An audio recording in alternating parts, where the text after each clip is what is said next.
Hello friends, I am doctor Mukesh Goyal. I hope कि आप बहुत अच्छे हैं। क्या आप भी बहुत मेहनत कर रहे हैं यूजीसी नेट जेआरएफ के लिए, लेकिन क्वेश्चंस होते हैं वो सोल्व ही नहीं हो रहे, या फिर नोट्स तो बना लेते हैं लेकिन नोट्स का रिवीजन नहीं होता, पेपर वन और पेपर टू का टाइम मैनेजमेंट नहीं हो रहा, कहीं फोकस पेपर टू पे ज़्यादा हो जाता है तो पेपर वन से हट जाता है। तो आप ये मानिए आपकी ये कैपेबिलिटी की प्रॉब्लम नहीं है, प्रॉब्लम है हमारे स्ट्रेटेजी में। और मेरे 10 साल के एक्सपीरियंस में मैंने बेसिक प्रॉब्लम्स को आइडेंटिफाई किया है। मैं आपको दिखाऊंगा कि आपकी ये प्रॉब्लम्स है, और मैं आपको प्रॉब्लम्स तक नहीं छोड़ूंगा। आपको जुलाई से लेकर दिसंबर तक का पूरा प्लान बताऊंगा कि किस तरह से इन प्रॉब्लम्स को ओवरकम कर सकते हैं, कैसे हम जेआरएफ तक बहुत आसानी से पहुंच सकते हैं। और इसके लिए मैंने आपको एक बहुत ज़बरदस्त लाइन दी है, और इस लाइन को एनालिसिस बेस पे दिया है मैंने, ऐसे ही नहीं है कि इमोशनल होकर इस लाइन को फेंक दिया है। इस लाइन को ध्यान रखना। और वो लाइन क्या है कि जेआरएफ पाने के लिए एक्स्ट्रा ऑर्डिनरी इंटेलिजेंट होने की कतई जरूरत नहीं है। ऐसा नहीं है कि एक्स्ट्रा इंटेलिजेंट लोग जो है स्टूडेंट है वही क्वालिफाई कर पाते हैं, कोई जरूरत नहीं है। इसके लिए सही जरूरत क्या है, आपकी सही स्ट्रेटेजी हो, आपके एफर्ट्स भी साधारण हो। ऑर्डिनरी एफर्ट्स की जरूरत है, बहुत एक्स्ट्रा ऑर्डिनरी बनने की जरूरत नहीं है। लेकिन एक्स्ट्रा ऑर्डिनरी क्या होना चाहिए, आपकी जो कंसिस्टेंसी है, आप डेली कंसिस्टेंटली काम करें, वो असाधारण होना चाहिए, वो होना चाहिए एक्स्ट्रा ऑर्डिनरी। ऐसा नहीं है कि आज हम 10 घंटे पढ़ लिए फिर 3-4 दिन हम पढ़े ही नहीं, है ना। फिर इस तरह से अगर चीजें होती है, उससे वही हमारी स्ट्रेटेजी को वही हमारे लिए एक प्रॉब्लम है, और वही हमारे सिलेक्शन को रोकती है। तो मैं आपको आज क्या करने वाला हूं, बहुत बेसिक प्रॉब्लम्स, आप उनमें आइडेंटिफाई करना कि आपकी प्रॉब्लम क्या है, और आप कमेंट करना कि हमारी ये प्रॉब्लम है, और उनका मैं सॉल्यूशन बताऊंगा। और आपको वो सॉल्यूशन कैसा लगा ये भी आप मुझे बताइए। और ये जो पीडीएफ है पूरा, आप चार्ट इसको अगर नोट करना है तो मैं आपको टेलीग्राम पे शेयर कर दूंगा, टेलीग्राम का लिंक भी डिस्क्रिप्शन बॉक्स में होगा। तो आराम से चित्त शांत करके बैठ जाइए। यूजीसी नेट दिसंबर की प्रॉपर प्रॉब्लम और प्रॉब्लम का सॉल्यूशन, पूरा स्ट्रेटेजी का प्लान हम कर रहे हैं, ठीक है। और ये जो अपना कोर्स है इसके बारे में मैं लास्ट में बात करूंगा दिसंबर के लिए जो है। सबसे पहले मैं आता हूं यूजीसी नेट जेआरएफ के जो एस्पिरेंट्स हैं, जो स्टूडेंट्स हैं, उनकी बेसिक प्रॉब्लम्स क्या क्या हैं, और ये क्या मैंने सही से एनालाइज किया है, आप मुझे इन बेसिक प्रॉब्लम्स के बारे में बताना। सबसे पहली जो हमारी प्रॉब्लम है बेसिक, वो है प्लानिंग में। अपनी जो प्लान करते हैं चीज़ों में क्या क्या है, हमारे पास प्रॉपर डायरेक्शन नहीं है और ना ही प्रॉपर प्लान है। ये बहुत बड़ा इशू है। जैसे सबसे बड़ी बात की शुरुआत कैसे करें और कहाँ से करें, पेपर वन को कितना टाइम दें, पेपर वन में कौन सी यूनिट्स को पहले पढ़ें, पेपर टू में पहले कौन सी यूनिट्स को पढ़ें, यानी कि आपके पास एक इनिशिएशन, आपकी शुरुआत कैसे करें, सबसे बड़ी प्रॉब्लम है। अगर शुरुआत अच्छी होगी स्ट्रेटेजी के साथ तो आप बढ़िया से सिलेक्शन की तरफ पहुंच जाएंगे। तो पहली प्रॉब्लम है हमारे पास शुरुआत कैसे करें। और सिलेबस एंड एग्जाम पैटर्न बहुत ज़्यादा लोगों को क्लियर अभी भी नहीं है। आप चाहे मान लो कि आपने कई बार एग्जाम दे दिया है, अगर अभी भी क्लियर नहीं हो रहा तो आपका सीधा सीधा ये है कि आपको पूरा सिलेबस अभी क्लियर ही नहीं है। सिलेबस को समझने की जरूरत है। ऐसा नहीं है कि जो सामने दिख रहा है वो ही है, बहुत पीछे बातें, गहरी छुपी हुई बातें हैं, उनको जानना है कि कितना डेप्थ तक आपको जाना है, तो वहां प्रॉब्लम है। और आपको पैटर्न क्लियर करने का मतलब यह है कि आपको वेटेज का अभी पता नहीं है कि कहां से कितनी चीजें उठानी है, किस तरह, किस डेप्थ में, और कितना क्वेश्चन कहां से आता है, तो ये क्लियर नहीं है। दूसरी बात कि आपका थ्योरी और जो पीवाईक्यूज है उसमें बहुत बड़ा कंफ्यूजन है। क्या कंफ्यूजन है कि मैं आज थ्योरी पढ़ूं, पीवाईक्यू कब करूं, या थ्योरी के साथ पीवाईक्यू करूं, पहले थ्योरी सारी कंप्लीट कर लूं फिर पीवाईक्यू करूं, या पीवाईक्यू से थ्योरी की तरफ जाऊं। ये बहुत बड़ी प्रॉब्लम है, मतलब कंफ्यूजन है। उसके बाद आपके पास बहुत ज्यादा स्टडी मटेरियल होना, ये भी बहुत बड़ा इशू है। बहुत ज्यादा स्टडी मटेरियल आपको, मैं भी पढ़ा रहा हूं, ये भी पढ़ा रहा है, वो भी पढ़ा रहा है, सब कुछ, इतना ज्यादा रिसोर्स की अवेलेबिलिटी हो चुकी है कि अब आप उसको पहचान नहीं पा रहे कि मेरे लिए ठीक क्या है, कौन सी ऐसी चीज है कि मैं जेआरएफ के लिए बिल्कुल बढ़िया से चला जाऊंगा। क्योंकि सारी चीज तो आप पढ़ नहीं सकते, तो आपको क्या चीज छोड़नी है, पढ़ना क्या ये तो बहुत सारा पता है, लेकिन क्या चीज छोड़नी है उसको भी देखना पड़ेगा। और सही स्ट्रेटेजी की कमी है ना। ये बहुत बेसिक प्रॉब्लम्स है, इसको आप सोचिए। उसके बाद अगर मैं जाता हूं तो रिवीजन, ये बहुत बड़ा एक सेकंड बहुत बेसिक प्रॉब्लम है रिवीजन का, कि हमारे एक क्या हैबिट बन चुकी है, हमारी क्या आदत बन चुकी है, कंसिस्टेंसी की हमें बहुत कमी है। मैं शुरुआत में ही बात कर रहा था कि कोई दिन हम 10 घंटे पढ़ लेंगे, कुछ टाइम में फिर पढ़ेंगे नहीं, 2-4 दिन ये फंक्शन है वो है, मतलब दुनियादारी सब हम निभाएंगे, ये बड़ी प्रॉब्लम है, ठीक है ना। उसके बाद कंसिस्टेंसी अगर नहीं होगी तो आप कैसे रिवाइज करोगे, आप लास्ट में जागोगे 1-2 महीने, अभी नहीं जाग रहे। बहुत सारे स्टूडेंट अभी भी क्या कर रहे हैं, वेट कर रहे हैं, किसका, रिजल्ट का वेट कर रहे हैं। उनको पता है तुम्हारा नहीं होना, बहुत सारे स्टूडेंट्स को पता है, क्योंकि वो कट ऑफ के आसपास ही नहीं है, लेकिन फिर भी वो वेट कर रहे हैं बहुत जबरदस्त तरीके से, है ना।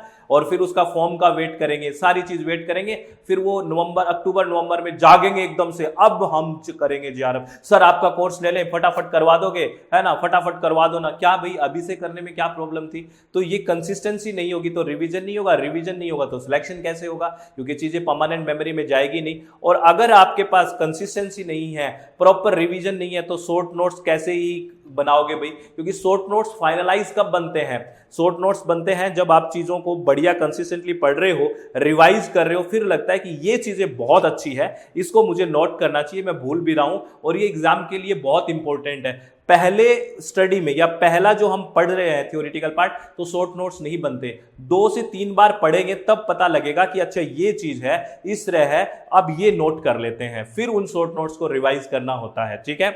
उसके बाद हम क्या करते हैं, हमारी एक बहुत बड़ी आदत है, डर के आगे जीत वाली बात बोलते हैं लेकिन हम बढ़ते नहीं। जो हमारे टॉपिक बहुत वीक है उसको हम पढ़ना छोड़ देते हैं, बस हम वही पढ़ते हैं जिसमें हमें बहुत इंटरेस्ट आता है। अरे यार पेपर 2 में ये चीजें बहुत अच्छी लगती है, ये पढ़ लूँ, ये पढ़ लूँ, ये पढ़ लूँ। पेपर 1 में मुझे ना डीआई से बहुत डर लगता है, इसको छोड़ दें, इसको छोड़ दें, ऐसे करते हो। मतलब वीक जो टॉपिक्स होते हैं उसको अवॉइड करता है हमारा दिमाग, ये हमारी बहुत बड़ी कमी है। और एक बहुत बड़ा इशू टाइम मैनेजमेंट का इशू है, जो मैं बात कर रहा था कि पेपर 1 पे फोकस करोगे तो पेपर 2 से हट जाएगा, पेपर 2 पे फोकस करोगे तो पेपर 1 से हट जाएगा। ये कॉमन जो इश्यूज है और इसका हम सॉल्यूशन भी देखेंगे, आप टिक के बैठिए। उसके बाद सबसे बड़ी और प्रॉब्लम आती है 3 नंबर में, प्रैक्टिस सेशन पे। यानी कि अब आपने थ्योरी तो पढ़ लिया है, अब आपसे क्वेश्चन सोल्व नहीं हो रहे। क्वेश्चन, ये बहुत सारे बच्चों की प्रॉब्लम है कि थ्योरेटिकल पार्ट तो पढ़ लिया है लेकिन जब क्वेश्चन पीवाईक्यूज करते हैं तो ये समझ ही नहीं आता। इसका रीजन भी देखेंगे क्या है।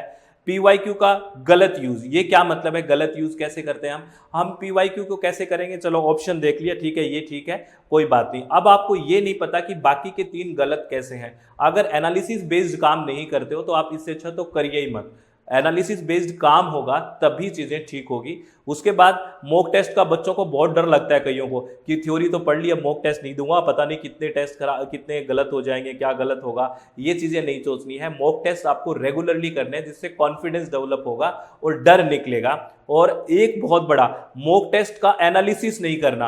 आपको बस ये 25 में से चलो मेरे 20 ठीक हो गए, 50 में से मेरे 30 ठीक हो गए, लेकिन गलत हुए उसका एनालिसिस नहीं करते, भूल जाते हैं कि हाँ 30 ठीक हो गए, कोई बात नहीं, मैं तो कर दूंगा, ये कर दूंगा, वो कर दूंगा। हर क्वेश्चन का एनालिसिस होना जरूरी है और हर क्वेश्चन का एनालिसिस तभी होगा जब हम शुरुआत के पहले दिन से ही पढ़ाई स्टार्ट कर देंगे। हमारे पास टाइम होगा तभी ये सारी चीजें होंगी ना। अगर टाइम नहीं है, लास्ट में आप 2 महीने में जागोगे तो ये सारी चीजें नहीं होंगी, और नहीं होगी तो सिलेक्शन ही नहीं होगा। अब आपके पेपर आएंगे, बहुत सारे बच्चे उसको भी एनालिसिस नहीं करेंगे, डर लगेगा। किस चीज का डर लगेगा ये नहीं समझ में आ रहा। और अब आपको फिर इससे क्या होगा, आप फटाफट काम करोगे, जल्दबाजी में सारी तैयारी करोगे तो एक्यूरेसी में कमी आएगी ही आएगी 100%। आपकी एक्यूरेसी कहां से आएगी, जब प्रॉपर आपने टाइम नहीं दिया, रिवीजन नहीं किया तो। और उसके बाद हमारा जो माइंड सेट होता है वो किस तरह का है। माइंड सेट बहुत सारे बच्चों का ये है कि पेपर 1 को बहुत हल्के में ले लेते हैं, बहुत हल्के में, बिल्कुल, कि मैं पहले पेपर 2 तैयार कर लेता हूं 2-4 महीने, फिर 1-2 महीने में पेपर 1 को पढ़ लूंगा। ये जो माइंड सेट है ये बहुत सारे स्टूडेंट्स को पीछे खींच रहा है। जितना आपका पेपर 2 इंपॉर्टेंट है उतना ही पेपर 1 इंपॉर्टेंट है। और मैं आपको बता दूं, मुझे तो ये ज्यादा इंपॉर्टेंट लग रहा है, क्योंकि अगर आज पेपर 1 की स्थिति आपकी 20-25 क्वेश्चन ठीक करने की है, अगर इस पे ढंग से काम करते हो तो 40 से 45 क्वेश्चन पर पहुंच सकते हो। लेकिन पेपर 2 में अगर 60 की अटेम्प्ट करने की अभी कैपेबिलिटी है तो बहुत ज्यादा पढ़ के 65 तक जाओगे, मुझे ये लगता है। लेकिन वो डिफरेंस जो पेपर 1 का है वो बहुत बड़ा, आप गैप को फिल कर सकते हो, तो ये ध्यान रखना। अब वही बात, आपका जो माइंड सेट है वो पेपर 2 पे बहुत फोकस रहता है, क्योंकि वो शुरुआत से पढ़ रहे हैं ना, हमने ग्रेजुएशन पोस्ट ग्रेजुएशन में पढ़ा तो एक बड़ा अच्छा लगता है, उसके साथ अपना एक लगाव है, तो लगाव में फोकस उस पर ही बहुत ज्यादा रहता है और पेपर 1 की इग्नोरेंस आ जाती है कि लास्ट में पढ़ लूंगा। उसके बाद पेपर वन में सबसे बड़ा जो डर है मैथमेटिक और डीआई का, डाटा इंटरप्रिटेशन का, ये डर है। ये आप कभी भी एक साथ नहीं करते, ये डेली बेसिस पर करते हैं, मैं बात करूंगा आपसे। और एक आपका बहुत पहले ही कंपटीशन पे का प्रेशर लेते हो, तैयारी स्टार्ट नहीं करी, पहले ही माइंड में एक कंपटीशन का प्रेशर है, पहले दिन से ही। प्रेशर मत लीजिए, काम करिए, प्रेशर नहीं लेना। अवेयरनेस और प्रेशर लेने में फर्क है। अवेयर रहिए कि इतनी कट ऑफ जाती है, मुझे यहां तक जाना है, प्रेशर मत लो। प्रेशर तब आता है जब आप लास्ट टाइम में पढ़ने की सोचते हो, ठीक है। उसके बाद आपका जो पहले फेल हो जाते हैं ना, जो जब बच्चे का अभी दोबारा अटेम्प्ट दे रहा है, तीसरी बार दे रहा है, तो वो प्रीवियसली उसका फियर रहता है, भय रहता है, और वो भय में तैयारी करता है, और उस तैयारी में भय होने की वजह से सही से वो बिल्कुल अच्छे से कंसंट्रेशन में कमी आएगी, और कमी आएगी तो सही से एफर्ट्स नहीं लग पाएंगे। तो ये मैंने आपको कुछ बेसिक प्रॉब्लम्स बताई है। मोस्ट कॉमन जो चैलेंजेस हमारे सामने आते हैं कॉमनली, ये बहुत सारे स्टूडेंट्स में। आप बताना ये आप में सारे ही हैं, कुछ है या कितने हैं, ये सब में प्रॉब्लम्स है कि नहीं है, पक्का बताओ। अब ये प्रॉब्लम हो गई, हम रिसर्च की तरह चलेंगे, ये प्रॉब्लम हो गई। अब उसका सॉल्यूशन क्या है, अब हम किस तरह से टाइम मैनेजमेंट करें, जो जॉब पे जा रहा है वो कैसे काम करे, कितने घंटे पढ़े, जो घर पे सिर्फ तैयारी कर रहा है वो कैसे करे, आपसे इस बारे में अब मैं डिस्कस कर रहा हूं। और अगर आपको ये पूरा प्लान चाहिए ना, तो मैं टेलीग्राम पे शेयर कर दूंगा, ठीक है। ये पूरा का पूरा प्लान है, और इस प्लान को अच्छे से आप नोट भी कर सकते हैं, है ना। ये पूरा प्लान आगे आपको दिखाऊंगा। देखो जुलाई से दिसंबर तक किस किस तरह से आपको प्लान करना है, बढ़िया से बैठ जाइए। हर महीने की बात करेंगे। पहले मैं आपको एक चीज बता देता हूं, पेपर वन पे अगर फोकस करें, पेपर वन को आपको 10 जो यूनिट्स हैं उसको अलग अलग मत मानिए। पहली बात तो ये दिमाग में रखिए कि पेपर वन की ये 10 यूनिट है, ये अलग अलग यूनिट नहीं है, है ना। इनको 3 हिस्सों में डिवाइड कर लीजिए। कितने हिस्सों में? 3 हिस्सों में। पहले सबसे पहले आप रखिए कि ये मेरे पास कंसेप्चुअल यूनिट है, जिसपे कंसेप्ट बेस्ड यूनिट है। एक रखिए कि जो प्रैक्टिस बेस्ड यूनिट है, और एक लिखिए जो फैक्चुअल और रिवीजन बेस्ड यूनिट है, जहां पे तथ्य बहुत ज्यादा है, बार बार रिवीजन करना पड़ेगा। तो कंसेप्चुअल यूनिट्स कौन कौन सी रखी है हमने? टीचिंग एप्टीट्यूड, ये कंसेप्चुअल यूनिट में आएगी। उसके बाद रिसर्च एप्टीट्यूड, कम्युनिकेशन और logical reasoning, these 4 units are conceptual unit, जहां कंसेप्ट्स हैं जिनको बहुत अच्छे से समझने की कोशिश करनी है। उसके बाद प्रैक्टिस बेस्ड यूनिट कौन सी है? जहां पे आपको डेली बेसिस पे 1 से 2 क्वेश्चन ऐसे अभी से जुलाई से ही शुरू करना है निकालना। जैसे मैथमेटिकल रीजनिंग है, डेटा इंटरप्रिटेशन है और कॉम्प्रीहेंशन है।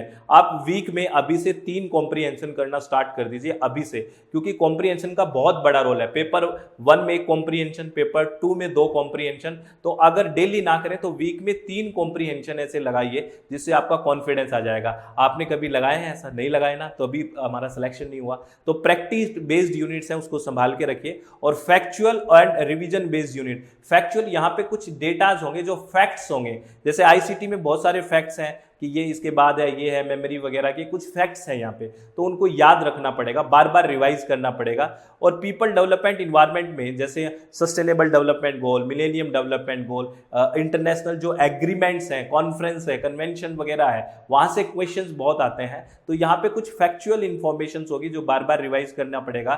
और हायर एजुकेशन सिस्टम में भी बहुत फैक्ट्स हैं, जैसे ये कमीशन की बात करते हैं, चेयरपर्सन की बात करते हैं, या एंशिएंट में ये कब हुआ, इस तरह की बातें बहुत होती है। तो इसको हम फैक्ट्स और रिवीजन बेस्ड में रखेंगे। तो आपको ये ध्यान रखना है कि पेपर 1 को हमें 10 अलग अलग यूनिट नहीं समझना है, उनको 3 हिस्सों में क्या करना है? डिवाइड करना है। ये आपको ध्यान रखना है, ठीक है। और यही अब हम बात करते हैं आपका टाइम मैनेजमेंट करने का, कि जुलाई से लेके दिसंबर तक किस तरह की हमारे को तैयारी करनी है। देखो गोल्डन फॉर्मूला है, क्या चीजों को हम लर्न करें, पहले सीखें, उस जो सीखा है उसको प्रैक्टिस में लेके आए, फिर उसको रिवाइज करें, फिर उसके बारे में हम फिर टेस्ट दें, मॉक टेस्ट, फिर उसको एनालाइज करें कि मैंने कितना ठीक किया, कितना गलत किया, और फाइनली एग्जाम में जाके परफॉर्म करना होता है। यानी कि learn, practice, revise, test and analyse, finally हमें क्या करना है? परफॉर्म करना है। अब मैं अगर बात करता हूं पेपर 1 और पेपर 2 में फोकस, मैं यहां एग्जाम्पल पेपर 2 इन्वायरमेंटल साइंस ले रहा हूं। आपका कोई भी पेपर हो, और पेपर 1 तो सबका 1 तो कॉमन ही है, ठीक है। तो पेपर 1 की बात करूं तो आपको 35 से 40% टाइम है, 40% टाइम वो पेपर 1 को देना है। आप जितना भी टाइम दें उसका 35 से 40% टाइम पेपर 1 को देना है। और जहां बहुत ज़्यादा फोकस, 10 के 10 यूनिट को आपने 3 हिस्से में बांटना है, जो हमने बात कर ली है। और पेपर 2 को जो आपको टाइम देना है वो 60 से 65% टाइम देना है, क्योंकि नंबर ऑफ क्वेश्चंस वहाँ पे डबल है, 100 है, तो इस तरह से टाइम देना है। 35 से 40% टाइम देंगे हम पेपर 1 को, और पेपर 2 को 60 से 65% टाइम देंगे।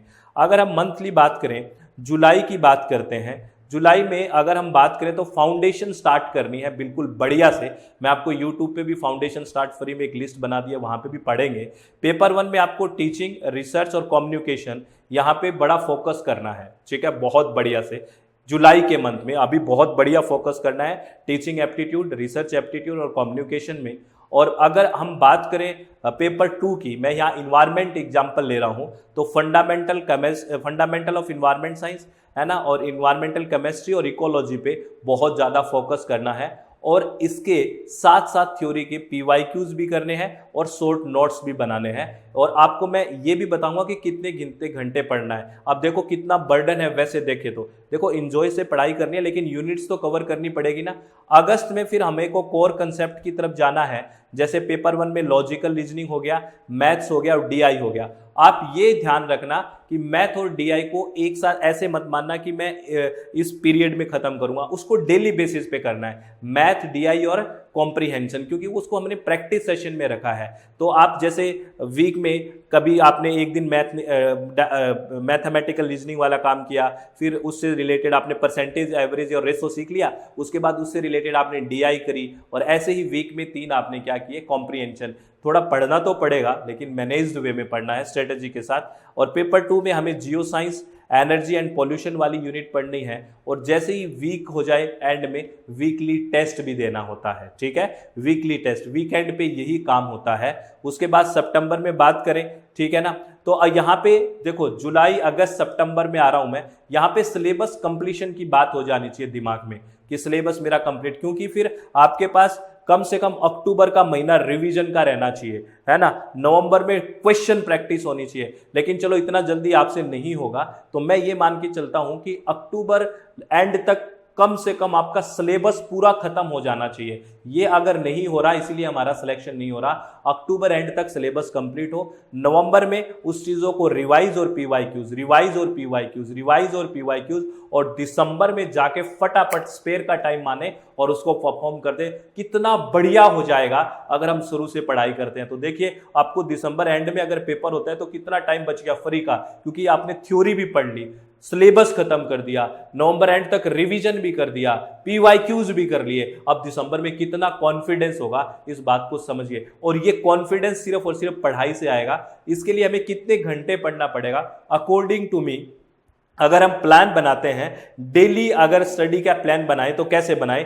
अगर जो बच्चा फुल टाइम स्टूडेंट है, जो पूरे दिन पढ़ाई में ही बिजी है और कहीं नहीं है, तो वो पेपर 2 की थ्योरी कम से कम 2 घंटे डेली करे, पेपर 2 के PYQs कम से कम 1.5 घंटे करे, पेपर 1 की थ्योरी कम से कम 1.5 घंटे, और पेपर 1 की जो प्रैक्टिस है यानी कि PYQ है वो 1.5 घंटे। यानी कि आपके पास लगभग ये 7 घंटे हो गए, 2 और 1.5 और 1.5 3 और 2 5 और 1 6 घंटे ये हो गए। और 30 मिनट्स जो भी आपने पढ़ा है ना, उसका रिवीजन करना है। क्या करना है, पेपर 2 का थ्योरी 2 घंटे, पेपर 2 का जो थ्योरी पढ़ी है उससे रिलेटेड PYQs आपको 1.5 घंटे करने हैं, पेपर 1 की थ्योरी आपको 1.5 घंटे करना है, पेपर 1 का प्रैक्टिस PYQs 1 घंटे करना है, जो आपने पढ़ा है ईच का 30 मिनट रिवाइज करना है, तभी सोना है कि आज मैंने ये पढ़ा। पेपर 2 का 30 मिनट्स में वो रिवीजन करिए और फिर पेपर 1 का 30 मिनट्स में रिवीजन कीजिए। अगर ये स्ट्रेटेजी है, क्योंकि आपका फुल टाइम काम पढ़ाई का ही है, तो आपको पढ़ाई इतनी करनी पड़ेगी। और 24 घंटे में मैंने कितनी बताई है आपको, लगभग 6.5-7 घंटे की पढ़ाई है, इतनी आपको करनी पड़ेगी, क्योंकि फुल टाइम है। अगर जो वर्किंग स्टूडेंट है, यानी कि जो स्टूडेंट तो है लेकिन कहीं ना कहीं एंगेज्ड हैं, वो काम कर रहे हैं, कहीं स्कूल में पढ़ा रहे हैं, कॉलेज में पढ़ा रहे हैं, किसी कंपनी में वर्किंग है, तो मेरे अकॉर्डिंग उसको पेपर 2 में थ्योरी में 90 मिनट्स देना चाहिए, पेपर 2 PYQs को 45 मिनट्स देना चाहिए, ठीक है। और पेपर 1 का स्टडी यानी कि थ्योरी देना चाहिए 45 मिनट्स, है ना। और उसको कम से कम उसका जो प्रैक्टिस सेशन है वो लगभग 20 मिनट्स के लगभग देना चाहिए, और उसको रिकॉल करने के लिए 15-15 मिनट देना चाहिए।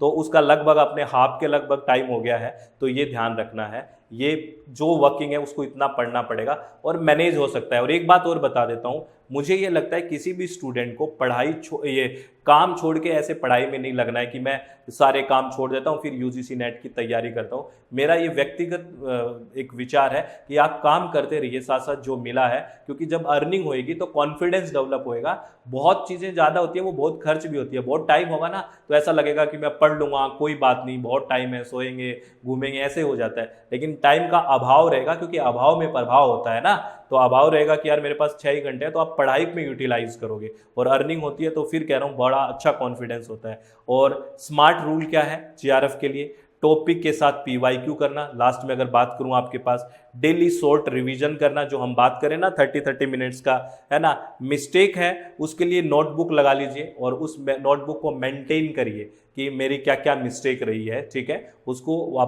क्योंकि जब दिमाग में आ जाती है, जब लिख लेते हो तो बाकी आगे से वो चीज़ें मिस्टेक में नहीं आएगी। पेपर 1 को इग्नोर नहीं करना है, साथ साथ शुरुआत से ही पढ़ना है। और मैथ और डीआई को डेली थोड़ा थोड़ा पढ़ें, जो मैं बात कर रहा था आपसे। और मॉक के बाद एनालिसिस जरूर करना है, ठीक है। एनालाइज जरूर करें कि इसमें क्या गलती थी क्या नहीं। तो ये हमारी जुलाई में अगर सही शुरुआत करेंगे तो दिसंबर में एक स्ट्रॉन्ग कॉन्फिडेंस होगा और हम बिल्कुल जेआरएफ और नेट अच्छे से, मेरे को लगता है कि क्वालिफाई कर सकते हैं। और इसी स्ट्रेटेजी के साथ हम पढ़ने जा रहे हैं हमारे बैच में। और मैं आपको एक प्लेलिस्ट भी बना दी है और अपनी यूट्यूब पे भी पढ़ेंगे। तो हमारे बैच के बारे में इंफॉर्मेशन देता हूँ, इसके बारे में सुनना बहुत इंटरेस्टिंग लगेगा आपको। क्या है, जैसे पेपर 1 है वो दोनों मीडियम में है, इंग्लिश और हिंदी में, और इसका स्टडी मटेरियल भी बाय कोरियर आपके पास घर में आएगा। आप सोचिए, आपने जैसे ही ज्वाइन किया आपको 10 की 10 यूनिट्स एक साथ मिल गई, आपको जी करा तब पढ़ा। डाउट सेशन हम लाइव आएंगे और लाइव भी रहेंगे आपके साथ जुड़े हुए, है ना। और एक साथ भी मिल गया, लाइव भी मिल गया, स्टडी मटेरियल भी मिल गया, थ्योरी भी मिल गई, प्रीवियस ईयर क्वेश्चन भी मिल गया। अब क्या चाहिए? मेरे को लगता है यहाँ से फिर कहीं मूव करने की जरूरत नहीं है। मैंने 10 साल का पूरा ईमानदारी से एक्सपीरियंस इसमें रख दिया है। एक SWMG मेथड होगा पूरा पढ़ने का कि थ्योरी, प्रीवियस ईयर क्वेश्चन, ये एनालिसिस, आपसे डाउट 1 to 1 अपना कम्युनिकेशन होगा। अब हर बच्चे को पर्सनलाइज ध्यान दिया जाएगा कि आप क्या कर रहे हो। पर्सनली उससे पूछा जाएगा कि कहाँ डाउट है बताइए, क्योंकि वहाँ रेज हैंड का ऑप्शन है, डिस्कशन है। बहुत भीड़ की बात हम करते ही नहीं है, एक एक को ध्यान रखते हैं। जो स्टूडेंट पढ़ा है वो बहुत अच्छे तरह जानता होगा। और इसी तरह हम पेपर 2 इन्वायरमेंट साइंस है अपने पास और पेपर 2 एजुकेशन है, आप ज्वाइन कर सकते हैं। ज्वाइन करते ही एक साथ मिल जाएगा, लाइव डिस्कशन चलेगा, सब बढ़िया वाला होने वाला है। जितना मेरे पास एक्सपीरियंस है, ईमानदारी से हमारी टीम ने पूरा झोंका है। थ्योरी के साथ प्रीवियस ईयर क्वेश्चन का डिस्कशन सब कुछ होगा। और ये कहाँ पे आप ज्वाइन कर सकते हैं? अपनी वेबसाइट है www.swmg.in, या फिर प्ले स्टोर में जाओगे तो मोबाइल ऐप है SWMG, और ये अपना कॉन्टैक्ट नंबर है, यहाँ पे आप कॉल या व्हाट्सएप करके जानकारी ले सकते हैं। तो और एक बात जो मैं हमेशा लास्ट में बोलता हूँ कि अपना चित्त शांत रखें, खुश रहें, और आप पक्का एक बार कमेंट करके या बताइए कि आपको ये डिस्कशन कैसा लगा, क्या आपको बेनिफिशियल लगा कि नहीं लगा, बढ़िया है कि नहीं ये अप्रोच, क्या आप इस अप्रोच से पढ़ाई करते हो। अगर इस अप्रोच से पढ़ाई करते हो तो मुझे नहीं लगता कि आपका जेआरएफ कोई रोक पाएगा, है ना। तो बढ़िया से इस अप्रोच को काम में लेना है, चित्त को शांत रखना है। अगर आपको लगता है कि आपका सिलेक्शन नहीं होगा, आप कट ऑफ के बहुत आसपास ही नहीं है, तो प्लीज़ टाइम वेस्ट मत करें और अभी से अपनी पढ़ाई स्टार्ट कर दें। अपने चित्त को शांत रखें, खुश रहें। बहुत बहुत धन्यवाद। Thank you, thanks a lot friends, take care, be happy. बहुत बहुत धन्यवाद।